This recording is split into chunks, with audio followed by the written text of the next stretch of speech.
Good morning, guys. This is Mark McRae, and today I want to talk to you about personal guarantees, sureties, director's guarantees, and how you are going to come across it at some time in your business.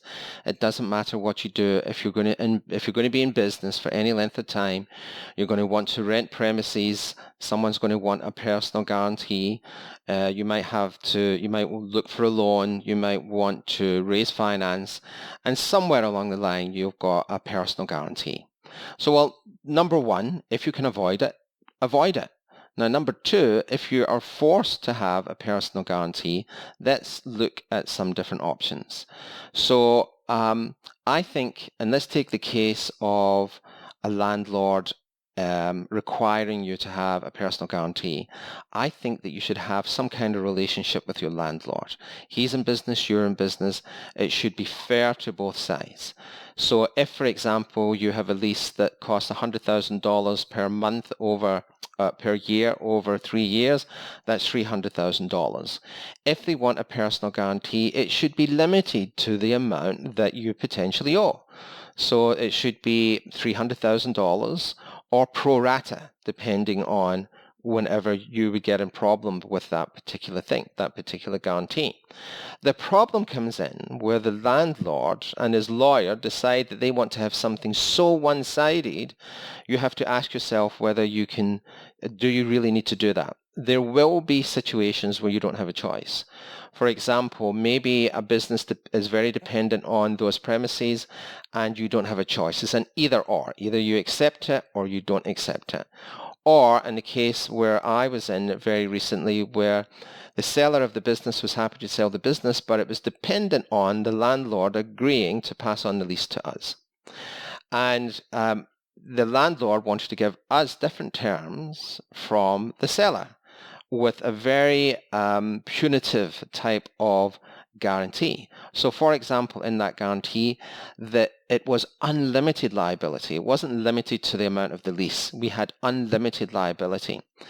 If I were to die, the landlord had the right to pursue my estate and relatives to reclaim the money that was owed.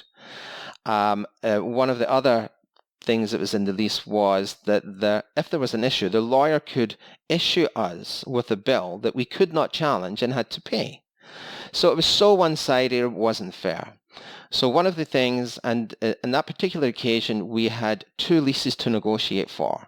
The one landlord, we put forward our financials, we put forward our accounts, we put forward our insurances, so he could see that we were a good tenant. We had a long history of being in business, and he was insured. He was happy with that without any kind of guarantees. The other landlord did not want to play ball. They had a shopping list inside their guarantor section of things that were required from us.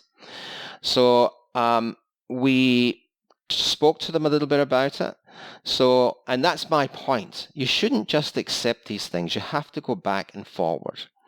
So the first thing we did was we offered them a double deposit, so a double bond. So in this case, let's say it was $20,000. We offered them $40,000 if we didn't have to give a guarantee, and they accepted that. Had they not accepted that, we would have gone through every single point in the guarantee section and challenged it. We would have put forward an alternative. So we would have pushed back.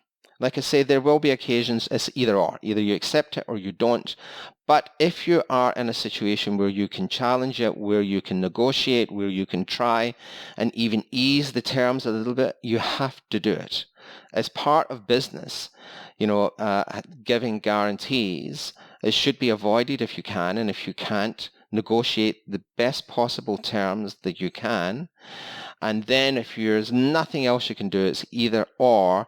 You have to ask yourself, should I sign this now and then at some point in the future look for an alternative? Or that's just the way that it is. But often I see people, they're presented with something, they sign it. When you're presented with something from a lawyer, generally that's the start of a negotiation. There's an expectation you're going to go back with them. So don't always just sign things. All right, I'm not a lawyer. I'm not giving you legal advice. That's just a lot of experience.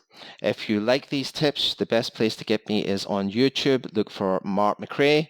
Leave a like, follow, or comments if you like this information. Thanks for listening.